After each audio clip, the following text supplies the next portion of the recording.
सूबे में भले ही कड़ाके की ठंड ने दस्तक दे दी हो, लेकिन सियासी मैदान गर्म है। मिशन 23 से पहले सियासत में वादों और दावों के साथ अब धमकी पॉलिटिक्स की भी एंट्री हो गई है। जी हां, नेता प्रतिपक्ष डॉक्टर गोविंद सिंह ने ऐसी धमकी दे डाली जिस पर राज्य का सियासी पारा हाई हो गया है।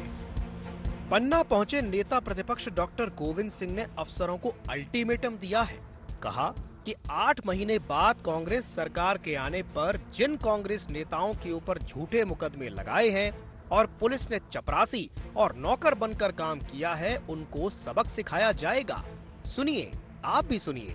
अगले वर्ष 8 महीने बाद इनकी सरकार पूरी सफाया होगा प्रदेश से, और कांग्रेस की सरकार बनने पर भारतीय जनता पार्टी के जितने नेताओं ने कांग्रेस कार्यकर्ताओं पर झूठे मुकदमे लगाए हैं और पुलिस ने उनकी चपरासी बनकर नौकर बनकर काम किया है, उनको सबक सिखाया जाएगा और गुंडा तत्वों का मध्य प्रदेश में सफाया करेंगे और इनको जेल में पहुंचाने का काम करेंगे। इधर जैसे ही नेता प्रतिपक्ष डॉक्टर गोविंद सिंह ने अधिकारियों को चेताया, फौरन बीजेपी कांग्रेस पर हमलावर हो गई। बीजेपी ने नेता प्रतिपक्ष डॉक्टर गोविंद सिंह को ही नसीहत दे डाली। ऐसा ये झूठ बोलने वाले लोगों की बातों का जवाब देने की वैसे जरूरत नहीं है। वो 24 घंटे झूठ बोलते हैं। एक बात, ये कांग्रेस का चरित्र जरूर है सत्ता का दुरुपयोग करना। भारतीय जनता पार्टी बेमनुष्य की राजनीति नहीं करती। हम तो सबको साथ लेकर के काम करते हैं और इसलिए जिनके पास न कोई मुद्दे हैं, न कोई विकास, न कोई पद्धति, न कोई संस्कृति, तो वो यही सब बातें करेंगे। दिन भर झूठ बोलते हैं, झूठ अलावा और कोई इनके पास काम नहीं है।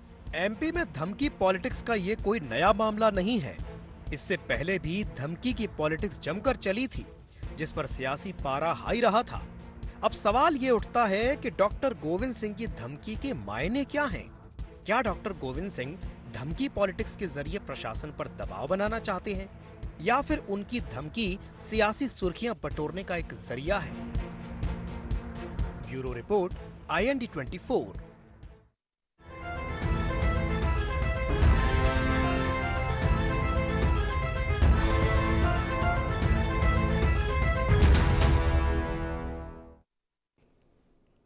नमस्कार, IND एजेंडा वार्निंग पॉलिटिक्स में आप सभी का स्वागत है। मैं हूं आपके साथ दिव्यांशु जोशी। तो डॉक्टर गोविंद सिंह ने कुछ ऐसा कह दिया है जिसके चलते सियासी पारा जो है मध्य प्रदेश का वो काफी हाई हो गया है। चर्चा को विस्तार देंगे, उससे पहले एक नजर डालते हैं IND एजेंडा के पॉइंट्स पर। नेता प्रतिपक्ष डॉक्टर गोविंद सिंह के बयान के क्या मायने? नेता प्रतिपक्ष डॉक्टर गोविंद सिंह ने अफसरों को क्यों दी धमकी? प्रशासन की कार्यप्रणाली से क्यों नाखुश हैं नेता प्रतिपक्ष? बीजेपी ने कांग्रेस नेताओं को क्यों बताया झूठा? तो चर्चा को विस्तार देते हैं, और चर्चा को विस्तार देने के लिए हमारे साथ 3 खास मेहमान जुड़ रहे हैं। हमारे साथ चर्चा में जुड़ रहे हैं अभय प्रताप सिंह जी, जो कि नेता हैं मध्य प्रदेश भाजपा के। साथ ही साथ हमारे साथ जुड़ रहे हैं अनिल श्रीवास्तव जी, जो कि वरिष्ठ पत्रकार हैं, और हमारे साथ जुड़ रहे हैं सिद्धार्थ राजावत जी, जो कि प्रवक्ता हैं मध्य प्रदेश कांग्रेस के। आप तीनों मेहमानों का बहुत बहुत स्वागत है IND 24 में। सबसे पहले मैं शुरुआत करना चाहूंगा अभय प्रताप सिंह जी से। अभय प्रताप जी, जिस तरीके से जो बयान देखने को मिला है, गोविंद सिंह जी कह रहे हैं कि भाई हमारी सरकार आएगी तो सबक सिखा दिया जाएगा, क्या कहेंगे इस पर? देखिए, इस तरह के बयान हताशा को दर्शाते हैं। कहीं ना कहीं जो कर्मचारी हैं, जो अधिकारी हैं, उन पर अनैतिक दबाव बनाने के प्रयास होते हैं। पहले इनके पूर्व मुख्यमंत्री कमलनाथ जी भी आज के बाद कल आएगा, कल के बाद परसों आएगा, ये इस तरह की दबाव की राजनीति पहले करते रहे हैं जी। वो तो निष्पक्ष काम करते हैं। आप कई सरकारें आती हैं, राजनीतिक आधार पर बने मुकदमों को वापस भी लेती हैं। तो आपके पास सरकार आने पर यह अधिकार भी होता है, जो राजनीतिक आधार पर मुकदमे होते हैं उनको आप वापस भी ले लेते हैं। लेकिन इस तरह से कर्मचारियों को, अधिकारियों को धमकाना, ये कहीं ना कहीं हताशा का प्रतीक है और आपकी इस तरह की कार्यप्रणाली का प्रतीक है। वो भी एक समाज का हिस्सा है, वो भी एक मतदाता है, वोटर है, उनके परिवार के लोग भी मतदाता है। इस तरह की भाषा उनके लिए बोलना गलत है। चलिए ठीक है। तो अभय जी का कहना है कि इस तरह की जो भाषा है वो कहीं ना कहीं गलत है।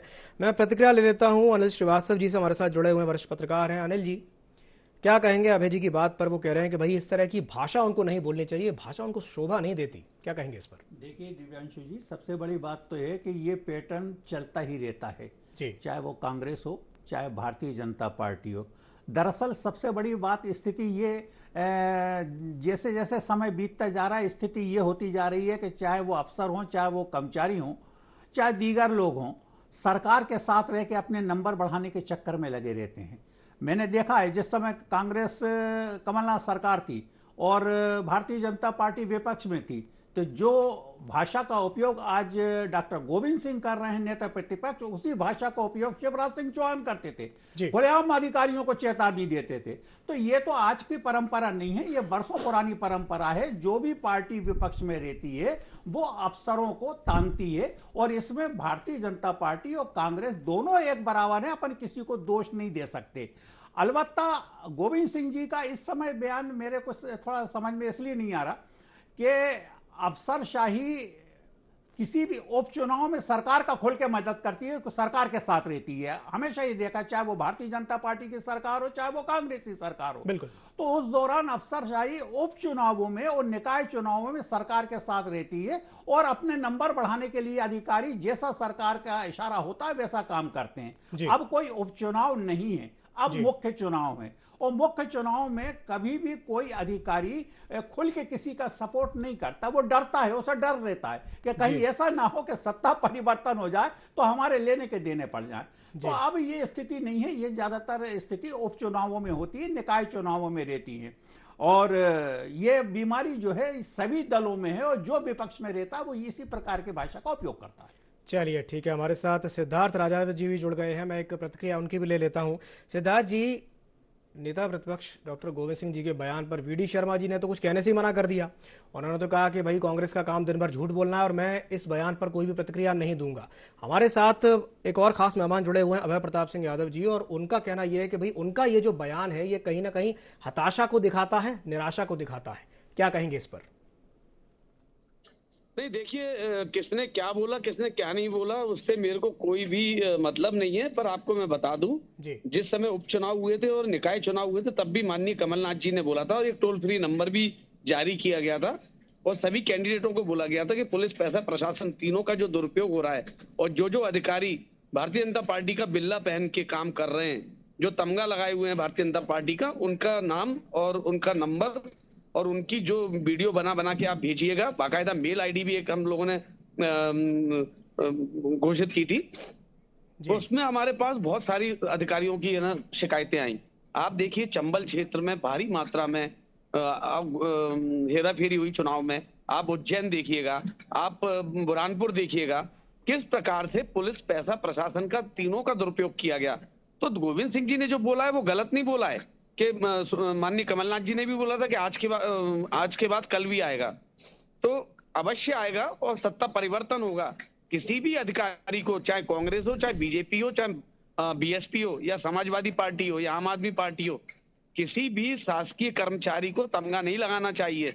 आपको शासकीय सेवा के लिए अगर निर्धारित किया गया है तो आप निष्पक्ष होकर काम कीजिए, और निष्पक्षता तभी आएगी जब आप तमगा नहीं पहनेंगे। कांग्रेस है, कांग्रेस का अगर कोई आदमी, कार्यकर्ता गलत काम करता है तो आप उसको सजा दीजिए, भाजपा का है तो भाजपा को भी सजा दीजिए। अगर आप एक ही का तिलक लगा के चलेंगे तो वो राजनीति के लिए और खास करके प्रदेश के लिए अच्छा नहीं। चलिए ठीक है, मैं अभय प्रताप जी से प्रतिक्रिया लेना चाहूंगा, इस पर क्या कहेंगे सर? देखिए, राजावत जी ने जो कहा है, राजावत जी के परिवारों से भी कई कर्मचारी हो सकते हैं, मेरे परिवार से भी कर्मचारी हैं जी। तो इस तरह का समाज के वो एक बड़ा हिस्सा होते हैं, कर्मचारी भी बहुत बड़ा हिस्सा रखते हैं, उनकी भी एक अपनी भूमिका होती है, उनका भी मान सम्मान का हमें चिंता करनी चाहिए। जैसे जिस तरह से कि हम गुंडागर्दी कर रहे हैं, इस तरह के जो शब्दों का उपयोग उनके विरोध में किया गया है, वो अगर कानून के विरोध में है तो न्यायालय जाइए, न्यायालय आपको उसमें छोड़ देगा अगर आपके वो साक्ष्य नहीं पाए जाएंगे तो लेकिन इस तरह की अनैतिक दबाव बनाना राजनीतिक क्षेत्र में लगातार पार्टियां इसलिए भी करती हैं कि अपने कार्यकर्ताओं को खुश कर लें कि हमने जो है इस तरह का बयान जारी कर दिया। लेकिन जिसके प्रति आपने कहा, सार्वजनिक रूप से जिसको टारगेट करके कहा, उसका भी मान सम्मान होता है, उसके भी मान सम्मान की रक्षा की जानी चाहिए। चलिए ठीक है, लेकिन अभय जी, जिस तरीके से सिद्धार्थ जी जिस ओर इशारा कर रहे हैं कि भाई कुछ ऐसे कर्मचारी हैं जो एक पार्टी विशेष का समर्थन करते हुए चल रहे हैं और पार्टी लाइन को फॉलो कर रहे हैं, एक तरीके से कहा जाए तो वो अप्रत्यक्ष कर्मचारी का काम कर रहे हैं, वो मतलब अप्रत्यक्ष कार्यकर्ता की भूमिका में है, उस पर क्या कहेंगे आप? देखिए, ये देश संविधान से चलता है, नियम कानून से चलता है। अगर आपको लगता है कि किसी कर्मचारी द्वारा कहीं कोई नियम प्रावधान से हटकर कोई काम किया गया है, तो आपके लिए और भी फोरम है, आपके पास शिकायत के हैं कई जगह। आप आरटीआई से जानकारी निकाल लीजिए, उसके बारे में आप ऊपर फोरम पे उसकी शिकायत कर दीजिए। लेकिन इस तरह से सार्वजनिक रूप से किसी को इस तरह की भाषा से प्रताड़ित करना मेरे हिसाब से तो ठीक नहीं है। तो क्या आपको यह लगता है कि doctor Govind Singh pressure politics खेल रहे हैं, वो एक खास किस्म का प्रेशर जनरेट करना चाह रहे हैं? निश्चित तौर पर ये मानसिक प्रताड़ना ही है, ये अनैतिक दबाव बनाना ही है, जो है बिना किसी साक्ष्य के, बिना किसी आधार के सार्वजनिक रूप से कुछ भी कह देना, ये एक तरह से मानसिक प्रताड़ना ही कहलाएगी। चलिए ठीक है, मानसिक प्रताड़ना कहलाएगी। मैं अनिल जी से प्रतिक्रिया चाहूंगा इस पर।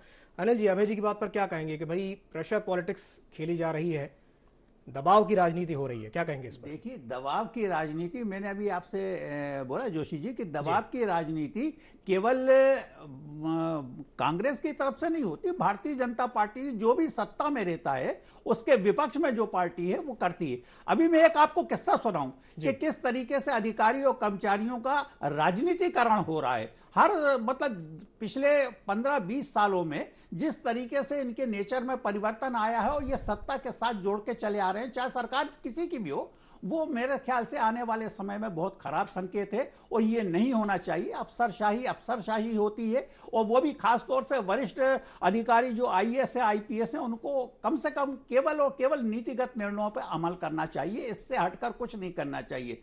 होना ये चाहिए, बावजूद इसके वो भी राजनीतिकरण उनका भी होता जा रहा है और वो जो सत्ता के साथ रहते हैं, चाहे वो सत्ता किसी की भी। अभी हाल ही में दिग्विजय सिंह जी सागर गए थे, मैं आपको किस्सा बताऊं। सागर गए थे, सागर में उन्होंने जो कांग्रेस के प्रताड़ित लोग थे, जिनके ऊपर आरोप था कि साहब भूपेंद्र सिंह जी ने इनके ऊपर कई फर्जी मुकदमे लगवा दिए हैं, कई लोगों को बंद करवा दिया है, नॉमिनेशन फॉर्म नहीं भरने दिए, इस प्रकार कई प्रकार के। अब कितना सच है कितना नहीं, ये बात की बात है, लेकिन वो देखने गए थे, कार्यकर्ताओं से मिलने गए थे। इस दौरान वो एक ढाबे पे भी गए थे, एक यादव है, यादव का ढाबा था, उसका ढाबा तोड़ दिया गया था। तोड़ इसलिए गया था कि भारत जोड़ो यात्रा निकल रही थी और उसने ढाबे पे स्वागत किया था, उसका तोड़ डाला गया।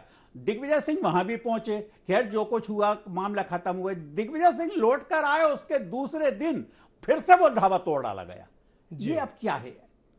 ये निकाय नगर पालिका हो, चाहे वो कलेक्टर का आदेश हो, किसका आदेश है मुझे नहीं मालूम, लेकिन दूसरे दिन तोड़ डाला गया। अब इसको क्या कहेंगे? ये इसको यही कहेंगे ना कि अफसरशाही हमेशा सत्ता पक्ष के सर उसमें रहती है। और मैं समझता हूं जिस तरीके से गोविंद सिंह ने वो किया, उनका कहना बिल्कुल सही है। इस प्रकार नहीं होना चाहिए, चाहे अधिकारी हो चाहे कर्मचारी हो, उनका राजनीतिकरण किसी भी कीमत पे नहीं होना चाहिए। उनको सिर्फ नियमों के आधार पर अपना काम करना चाहिए। चलिए ठीक है, मैं सिद्धार्थ जी से एक सवाल लेना चाहूंगा। सिद्धार्थ जी, जिस तरीके से हमने ये देखा कि पहले डॉक्टर गोविंद सिंह कहते हैं कि भाई मेरे पास सीडी है और मैं वो सीडी को वायरल इसलिए नहीं करना चाहता क्योंकि हमारी संस्कृति ये नहीं है, और अब उनका ये कहना कि भाई आने दो हमारी सरकार, देख लेंगे, सबक सिखा देंगे। तो ये जो पिछले एक हफ्ते के दौरान जो हमने उनके स्टेटमेंट्स देखे हैं, बयान देखे हैं, ये किस ओर इशारा कर रहे हैं, क्या कहेंगे इस पर? देखिए, इससे पूर्व मैं आपको एक घटना याद दिला दूं। अबे भाई अभी बड़ी बड़ी बातें कर रहे थे, बहुत अच्छे इंसान है ये, और इन्होंने भी शिक्षा वहीं से ग्रहण की है जहां से मैंने की है, केंद्रीय विद्यालय से। तो हमको हमेशा यही सिखाया जाता है कि हम सब भारतवासी भाई बहन हैं। सर्वप्रथम हमको सद्भावना की बात करनी चाहिए।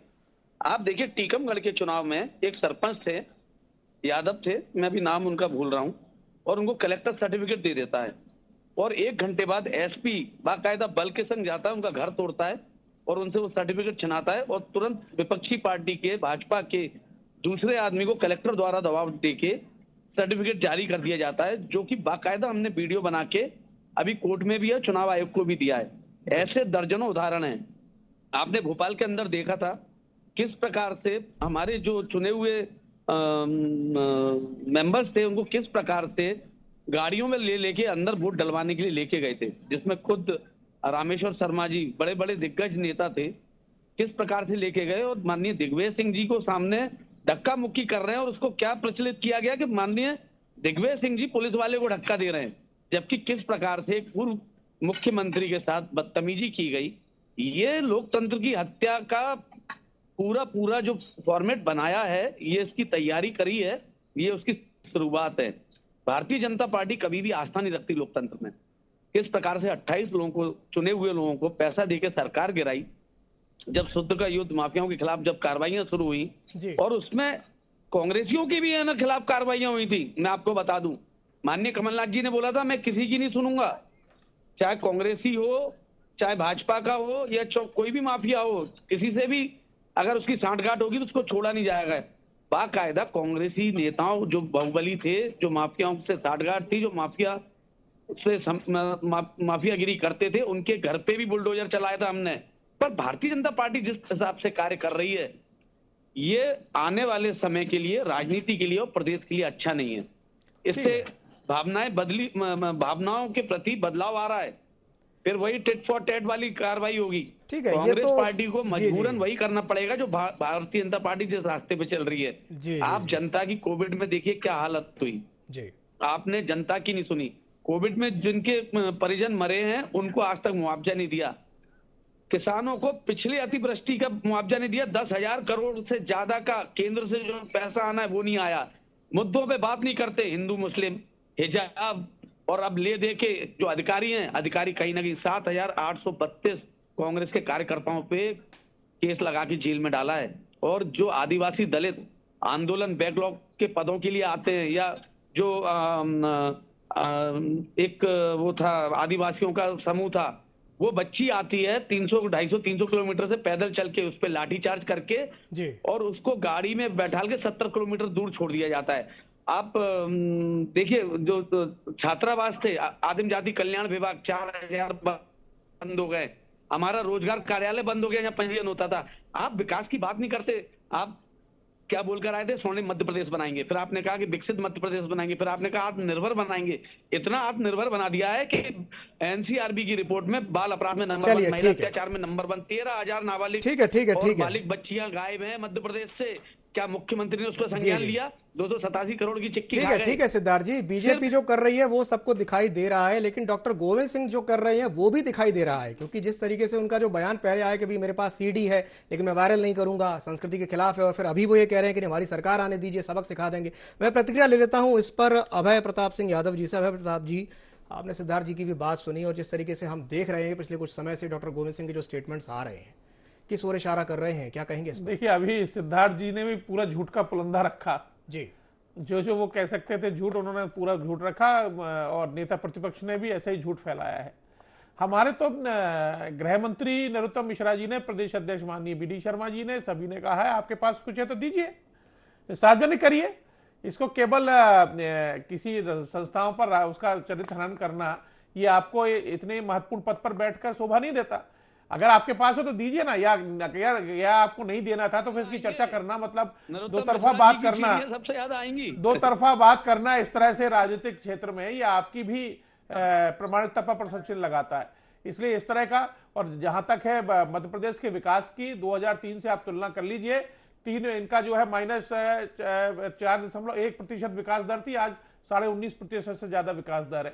3% इनके यहाँ कृषि विकास दर थी, आज 18% से ज्यादा है। तो इसलिए इनके यहाँ 13,000 कुछ होती थी प्रति व्यक्ति, 1 लाख से ज्यादा, 1,15,000 से ज्यादा है। तो 7,500 लाख हेक्टेयर इनके यहाँ कृषि का रकबा हुआ करता था, आज जो है 40,000 हेक्टेयर कृषि का रकबा है।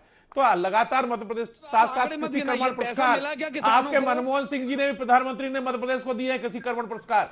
हम पंजाब और हरियाणा से आगे निकले। तो इतना तो सच बोलिए मध्य प्रदेश के बारे में, जो मध्य प्रदेश में हुआ है। आप 40,000 किलोमीटर सड़कें थी आपके समय, आज 3 लाख किलोमीटर सड़कें हैं। तो मध्य प्रदेश हर क्षेत्र में आगे बढ़ा है। 36,000 किलोमीटर केवल आरोप लगाना, बैठ के झूठ बोलने से कुछ नहीं होगा। ये प्रदेश की जनता भी विकास देख रही है, और लगातार भारतीय जनता पार्टी को, माननीय मुख्यमंत्री जी को और माननीय मोदी जी को आशीर्वाद दे रही है। अभय प्रताप जी, जनता मोदी जी को आशीर्वाद दे रही है, जनता शिवराज जी को आशीर्वाद दे रही है, ठीक है, लेकिन ये बार बार जो हम देखते हैं, कभी संविदा कर्मचारी धरने पर बैठ जाते हैं, कभी कोई धरने पर बैठ जाता है, तो ये इस तरह की भी चीजें हो रही हैं। इस पर कुछ कहेंगे? इस पर देखिए, इस पर लगातार जो वाजिब होगा वो सरकार करेगी, और सरकार करती ही आ रही है। भारतीय जनता पार्टी की सरकार कर्मचारियों के हित में हमेशा रही है, और इसलिए वो लगातार केंद्र के बराबर उनको DA वगैरह जो है सारे समय पर दे रही है। इसलिए उनके भी जो वाजिब उनकी मांगे होंगी उसको भी सरकार पूर्ण करेगी, मानेगी। नहीं, ये सवाल मैंने आपसे इसीलिए पूछा क्योंकि बात कर्मचारियों की हो रही है, कर्मचारियों की बात हुई है। डॉक्टर गोविंद सिंह ने भी यही कहा है कि भाई जो इस तरह के कर्मचारी हैं, जो सरकार का एजेंट बन करके काम कर रहे हैं, हम उनको सबक सिखा देंगे। लेकिन हम दूसरी तरफ ये भी देखते हैं कि भोपाल में ही कई कर्मचारी संगठन अक्सर गाहे बगाहे धरने पर बैठ जाते हैं, चाहे वो यादगार शाहजहानी पार्क हो, नीलम पार्क हो या कोई सा भी पार्क हो, कई जगह धरने पर बैठ जाते हैं, ग्वालियर के फूलबाग में बैठ जाते हैं। तो ऐसी भरी सर्दी में जब वो धरने पर बैठते हैं और आपसे सवाल पूछते हैं कि भाई आपने जो वादे किए थे वो कहाँ हैं, तो क्या कहेंगे इस पर? देखिए, मैं आपसे वही कह रहा हूं कि सरकार जो भी मांगे उनकी संगठनों की होती है, वो जो वाजिब मांगे जो सरकार करने की स्थिति में होती है, सरकार उसको पूर्ण करती है। और इसलिए बाकी कुछ मांगे हैं जिन पर कि सरकार को विधि सम्मत कोई राय लेनी है या उसके लिए कोई विधेयक पास करना है, तो उसके लिए वो मांगे एकदम पूरी नहीं हो पाती हैं। लेकिन जो हर सरकार चाहती है कि उससे कोई भी दुखी ना रहे, उसके सबके हित में काम कर सके, लेकिन जो सीमाओं के अंदर है वो करने का प्रयास हरदम करती है। ठीक है, ठीक है, ये तो कर्मचारियों की बात हो गई। अभी प्रवासी भारतीय सम्मेलन होने वाला है, देश विदेश से लोग आ रहे हैं, मेहमान आ रहे हैं, एनआरआईज आ रहे हैं। बात आती है जब वो आते हैं, आएंगे, देखेंगे। इंदौर की सड़कें तो चलो ठीक है, कुछ हालत ठीक है, बाकी जो जिलों की जो सड़कों की हालत है और भोपाल की जो सड़कों की हालत है उस पर कुछ कहेंगे? देखिए, भोपाल की सड़कों पर माननीय मुख्यमंत्री जी ने खुद संज्ञान लिया था और आपने देखा होगा कि सारे पैच वर्क वगैरह कर दिए गए हैं। अब तो सरकार जिसको भी ठेका दिया जाता है उसको मेंटेनेंस की भी जिम्मेदारी दी जाती है।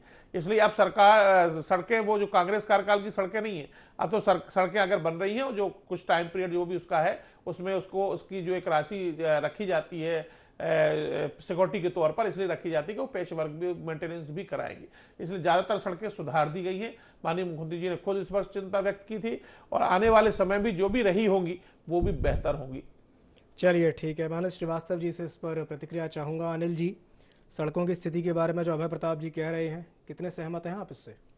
नहीं, देखिए, सड़कें तो इस समय कई खराब हैं और हालांकि ऐसा नहीं है कि सरकार हाथ पे हाथ धरी बैठी, सरकार अपना काम कर रही है। अभी पेच वर्क हुआ है और उम्मीद की जानी चाहिए कि इनका पुनरुद्धार सही ढंग से हो जाएगा और लोगों को फिर से अच्छी सड़कें मुलाकात होगी। इस बार पानी भी कुछ ज़्यादा ही गिरा है और उसके कारण सड़कें डैमेज हुई हैं। अभी मामला चल रहा था कुछ देर पहले सीडी का मामला इस समय प्रदेश में जबरदस्त ढंग से छाया हुआ है। नेता प्रतिपक्ष का कहना है कि हमारे घर में रखिए, सत्ता पक्ष का कहना है कि अगर घर में रखिए तो उजागर करें। जहां तक मेरा मत है, डॉक्टर गोविंद सिंह जी को उजागर कर देना चाहिए। घर में रखने का सीडी कोई वो नहीं है जी। आपको अगर कांग्रेस पे विश्वास नहीं, सरकार पे भरोसा नहीं है कि अगर हमने उजागर करी तो ये दबाव के कारण कोई कार्रवाई नहीं करेंगे, आप कुछ मत कीजिए, मत दीजिए सरकार को। आप बड़ी प्रेस कॉन्फ्रेंस करके मीडिया के सामने वो ओपन कर दीजिए कि ये रही सीडी है।